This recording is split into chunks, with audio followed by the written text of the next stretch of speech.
وادين سلام دبان صاحبتها ku xiran janaalkeena bidaya aad ayaan idinkaga mahadcelinaa sida wanaagsan aad ula socotaan muuqaalada bartan soo dhigo soo dhawaada saaxiibayaal maanta waxaan rabaa inaan idila wadaago wararkii ugu dambeeyay arrimaha aflaamta laga qoray qaasatan Bollywoodkii sidoo kale dhankaasi koonfur Hindiya balse intaan ugu gelin muuqaalkii waxaan ka codsanaynaa janaalku soo biirto muuqaalka dadka shalaag inoo saar si share garay oo la wadaaga asxaabtaada soo dhawaada saaxiibayaal sheekada ugu horeysa muuqaalkeena ku bilaabi doono waxa weeyaan xalay waxaa la baxshay awaalmarinta Filmfare Award balse waxaan ka soo qaadan karnaa oo kaliya waxyaabihii ugu waaweynaa meesha ka dhacay markaan eegnay ninka lagu magacaabo Abhishek Bachchan ama wiilka Caldeere markiisii ugu horeeyay ayuu awaalmarinta Filmfare Award xal uu ku guuleystay muddo 25 sano oo fanka Hindiya ku jiro ninkan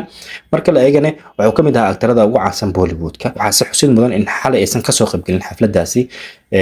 xaaskiisa Aishwarya Rai sidoo kale gabadhiisa lagu magacaabo Ararya laakiin hooyadiisa Jaya Bachchan ayaa qayb ka ahayd waxyaabo kale aan Filmfare ka soo qaadan karno waxaa kamid ah markii labaad Shah Rukh Khan ayaa barnaamijkaasi daadiyay kahor barnaamijkan 17 sano ka hor ayuu mar daadiyay sanadii 2008 ayaan jeclahay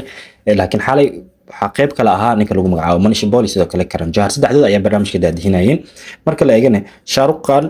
sidoo kale asiga awaalmarin ayaa lagu siiyay oo yani wax qabadkiisa dhankaasi aflaamta kaalinta uu ka geystay ayaana lagu siiyay marka la eego Shah Rukh Khan sheekooyin kale aan soo qaadan karno waxa qayb ka ah ninka lagu magacaabo Varun Dhawan ayaa isaga baxay filimka No Entry qaybtiisa labaad korjilaagan waxa iskaga baxay filimkaasi ninka lagu magacaabo ama jilaaga lagu magacaabo Diljit Dosanjh marka la eegana Varun Dhawan waxa uu sheegay in filimkaani yani isku waqtigiina ama isku jadwal yihiinba filimkiisa lagu magacaabo Vedia qaybtiisa labaad ama Vedia 2 saas darteed uu sameeyay kan filimkan waanu iskaga baxay saaxiibayaal sheekooyin kale waxa qayb ka ah maanta ninka lagu magacaabo Salman Khan ayaa qaybtii ugu dambeeyay filimkiisa Battle of Galwan bilaabo Mumbai ka bilaabo filimkan waxa la rajaynayaa sanadda 2026 in la daawado filimkan sheeko ahaan marka la eegana waxa uu ku saabsan yahay dagaal hadda ka dhex maray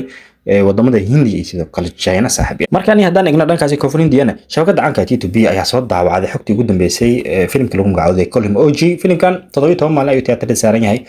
shabakada T2B ayaan xog dhameystiran ka soo daawacday marka la eego filimkan waxa la leeyahay waxa uu soo xareeyay in ka badan 177.56 karoor filimkan marka hore waxa lagu iibsaday adduun lacag gaaraya 172.50 karoor filimkan natiijo ahaan hid wuxuu ku noqon karay haddii uu keeno 174 karoor balse uu ka talaabay 177.56 karoor ayuu keenay 3.56 karoor oo profit ama faa'iido ayaa laga helay natiijo ahaan hid way ay leedahay shabakada caanka ee T2B markaan haddaan eegno aflaamta tiyaatarada saar waxaan soo qaadan karnaa filimka lagu magacaabo Kantara Chapter 1 filimkan dhowr iyo 10 maalin ayuu tiyaatarada Hindiya saaran yahay marka la eegno filimkan waxa uu ka talaabay inta maalin oo tiyaatarada saaran yahay in ka badan 550 karoor saaxiibayaal natiijo ahaan waa black booster waqtigan la joogo sida shaaca laga qaaday saaxiibayaal dhanka kale waa asigana tiyaatarada saaran ninka lagu magacaabo Varun Dhawan filimkiisa lagu magacaabo Sunny Sankare Ki Tusli Kumar filimkan marka la eegana dhowr iyo 10 maalin ayuu tiyaatarada saaran yahay lacag lagu qarash jiray waa in ka badan 70 karoor saaxiibayaal waqtigan la joogo waxa uu soo xareeyay wax ka yar